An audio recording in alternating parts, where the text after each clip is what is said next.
Hello friends, welcome back to recipes corner. आज मैं आपके लिए लेकर आई हूँ बहुत ही इंटरेस्टिंग सा वीडियो कि आप किस तरीके से आपकी वेजीज को स्टोर कर सकते हैं जो काफ़ी दिनों तक अच्छी और फ्रेश रहेगी आपके फ्रिज में। जैसे कि आप जानते हो, we are not from a very large family, हमारे भी काफ़ी कम मेंबर हैं घर में। लेकिन मुझे जो है सब्जियाँ 15 डेज या तो फिर वंस अ वीक में लेकर आती हूँ। तो मुझे उसे अच्छे से स्टोर करके रखना पड़ता है। तो मैं हमेशा उसको जिस तरीके से स्टोर करती हूँ वही मैं आपके साथ शेयर करूँगी। और यकीन माने, इस तरीके से आप वेजीज अगर स्टोर करते हो तो काफ़ी दिनों तक आपकी वेजीज जो है वो फ्रेश और अच्छी रहेगी। तो चलिए शुरू कर लेते हैं आज का वीडियो। सबसे पहले इस तरीके का मेरे पास एक रैक है जिसमें मैं अपने आलू और प्याज को स्टोर करती हूँ। तो सबसे पहले इसको मैंने क्लीन कर लिया है, उसमें मैं टिश्यू पेपर लगा लूँगी।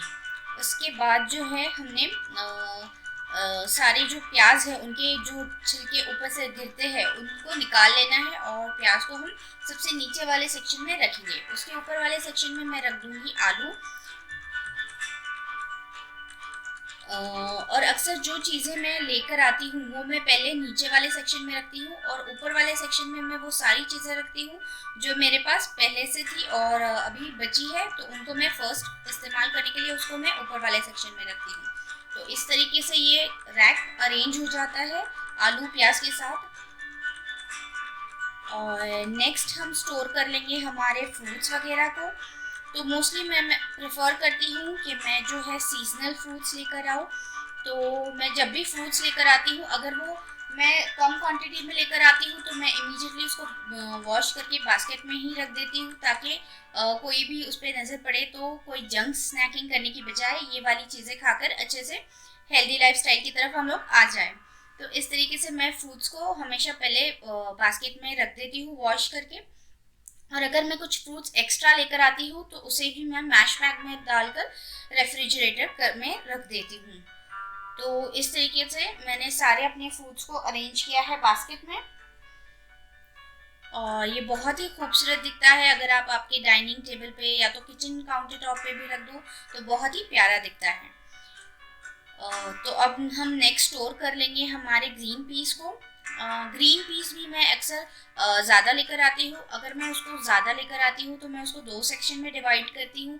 एक जो मैं स्टोर करती हूँ ये मुझे वन अ वीक या 15 डेज तक बिल्कुल अच्छे से रहता है। इस तरीके के कांच के कंटेनर में रखती हूँ, और अगर ज़्यादा लाती हूँ तो मैं उसको फ्रीज़र में स्टोर कर देती हूँ। उसको मैं पील कर दूंगी। और इस वाले बास्केट में मैं स्टोर करती हूँ हमारे टमाटर को। टमाटर जो होते हैं वो अगर पूरे अच्छी तरीके से राइप हो गए, वो रेड हो, तो मैं उसको डायरेक्टली बास्केट में डाल के फ्रिज में रख देती हूँ। अगर मैं उसको कच्चे पक्के लेकर आती हूँ, अगर काफ़ी कॉस्टली हो तो मैं उसको कच्चे पक्के ही लेकर आती हूँ, और फिर मैं उनको बाहर ही रखती हूँ ताकि वो अच्छे से राइप हो जाए, पक जाए। तो फिर अगर ये तो पूरे अच्छे से राइप हो चुके हैं तो इनको मैंने फ्रिज में रख दिया था इस तरीके से बास्केट में डाल के।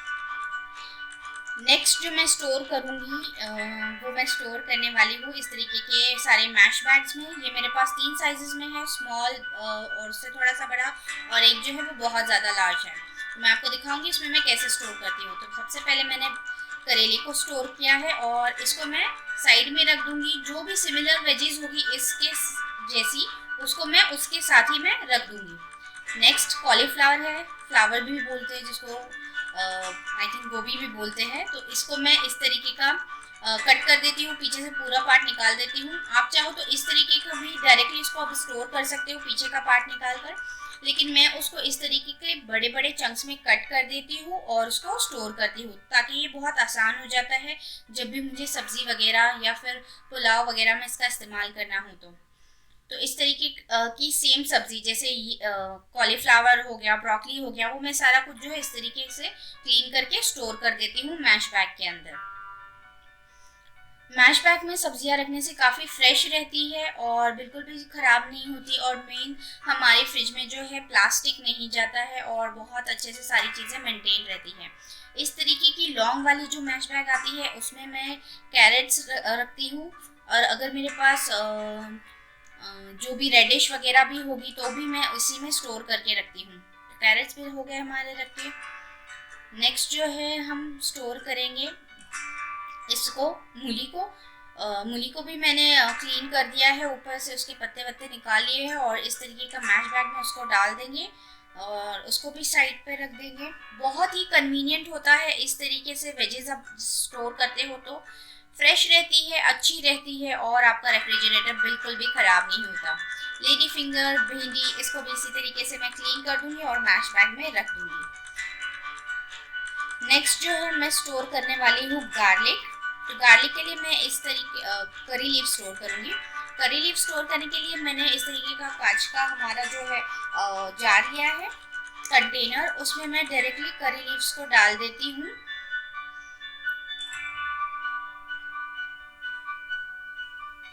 बहुत अच्छे से करी लीव्स भी स्टोर हो जाते हैं और मैं इस पर लिड नहीं लगाती हूँ, इसको इसी तरीके का ओपन फ्रिज में रखती हूँ और ये बिल्कुल ड्राई हो जाते हैं मगर ये ब्लैक नहीं होते, बहुत ही ग्रीन रहते हैं। आप इसको इस तरीके से स्टोर करके देख ले, बहुत ही फ्रेश रहता है करी पत्ता। इस तरीके का आप ज़रूर ट्राई कीजिएगा। नेक्स्ट स्टोर कर लेंगे ग्रीन चिलीज़ को। ग्रीन चिलीज़ को मैं जार में स्टोर करती हूँ और अगर मैं ज़्यादा लेकर आती हूँ तो उसको पीस कर रखती हूँ। अगर मैं हाफ केजी लेकर आती हूँ तो मैं कुछ स्टोर कर लेती हूँ और कुछ को मैं पेस्ट बना लेती हूँ। तो इस तरीके का मैं उसका जो डंटी होती है ऊपर से उसका स्टैंड जो मैं निकाल देती हूँ और उसको क्लीन करके मैं इस तरीके के जार में रख दूंगी। जार में मैंने नीचे पहले टिश्यू पेपर रखा है ताकि वो सारा मॉइस्चर जो भी हमारी चिलीज़ में होता है वो ऑब्जॉर्व कर लेता है और उसको फ्रेश रखता है। पूरा मॉइस्चर ड्राई नहीं होता लेकिन जो हमारी चीज़ें हैं वो काफ़ी हद तक फ्रेश रहती है। इस तरीके का आप ज़रूर स्टोर करके चेक करें, बहुत ही फ्रेश आपकी ग्रीन चिलीज़ रहेगी। नेक्स्ट इसके ऊपर भी मैं टिश्यू पेपर रख देती हूँ और जार को लिड से क्लोज करके साइड पे रख देंगे। बहुत देखने में भी खूबसूरत लगता है ये। नेक्स्ट स्टोर करने वाली हूँ मैं गार्लिक को।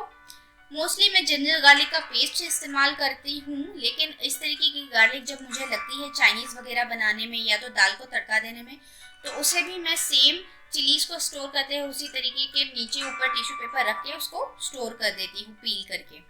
नेक्स्ट मैं स्टोर करने वाली हूँ लीफी वेजिटेबल्स जो कि बहुत ज़्यादा हमारा रेफ्रिजरेटर ख़राब भी कर देती है अगर उसको सही स्टोर नहीं करेंगे तो, और वो खुद भी बहुत जल्दी से ख़राब हो जाती है। तो इस तरीके का एक मेरे पास ब्रेड बॉक्स बोलते हैं जिसे वो वाला कंटेनर है। ये थोड़ा सा लंबा होता है साइज़ में और इसका हाइट भी थोड़ा अच्छा होता है। तो इस वाले कंटेनर में मैं मोस्टली लीफी वेजीज स्टोर करती हूँ। तो नीचे मैंने टिश्यू पेपर रखा है, उसके ऊपर मैं इसको तोड़ कर रख दूँगी। जब भी आप लीफी वेजिटेबल स्टोर करें तो मेक श्योर करें कि आप जो है उसमें बिल्कुल भी खराब पत्ते ना लें।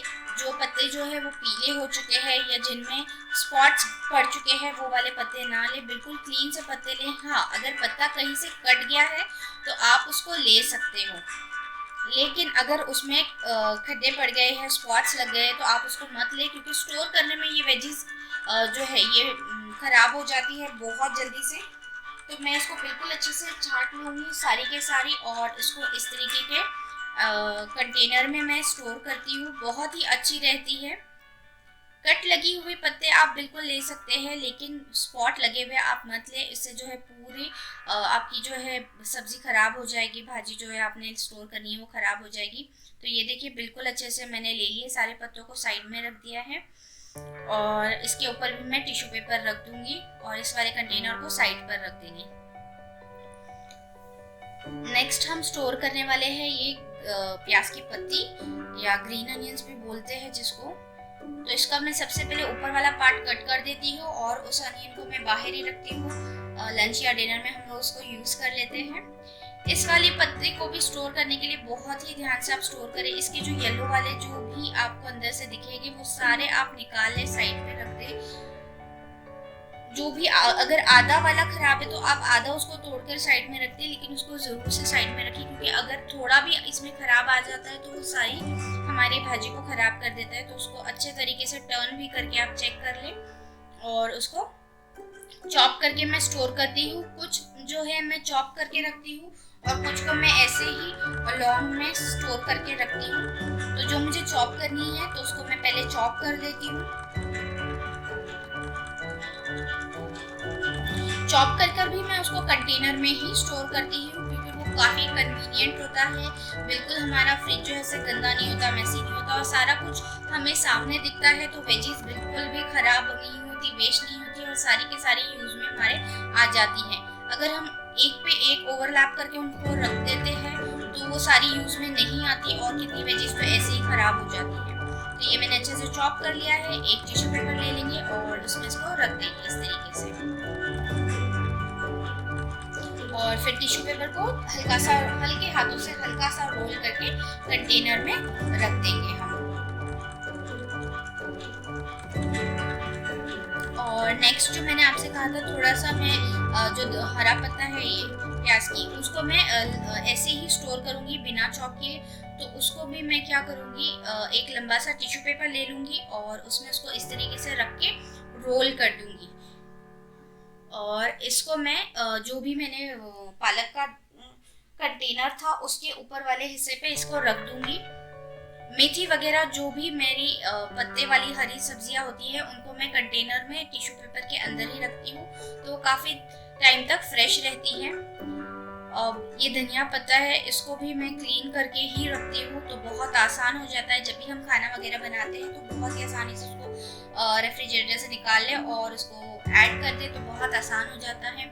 इसमें भी मैं स्टोर करते वक्त ध्यान देती हूँ कि जो भी पीला पत्ता जो है खराब हो रहा है या पीला हो रहा है या हल्का सा गीला गीला सा है, उन्हें मैं साइड में रख देती हूँ, क्योंकि वो थोड़ा सा ही होता है लेकिन वो पूरी हमारी भाजी को खराब कर देता है, इसलिए उसको साइड पे निकालना बहुत ही ज़रूरी होता है। तो उन सारे पत्तों को मैं साइड पे कर दूंगी और जो सारे अच्छे पत्ते हैं उनको मैं निकाल लूँगी, उसको डंडी से अच्छे से तोड़ के उसको भी स्टोर कर दूंगी। तो ये देखिए पूरी अच्छे से मैंने उसको स्टोर कर दिया। अब बेबी कॉर्न, मशरूम वगैरह जो भी है, आइसबर्ग, लेटस वगैरह मैं जब लाती हूँ तो उसको इस तरीके से मैश बैग में रखती हूँ। मशरूम और बेबी कॉर्न को साथ में रखती हूँ क्योंकि अक्सर मैं इन दोनों को कॉम्बिनेशन में यूज़ करके ही सब्जी बनाती हूँ, तो इन दोनों को भी साथ में रख के इसको ऊपर वाले सेक्शन पे रखती हूँ।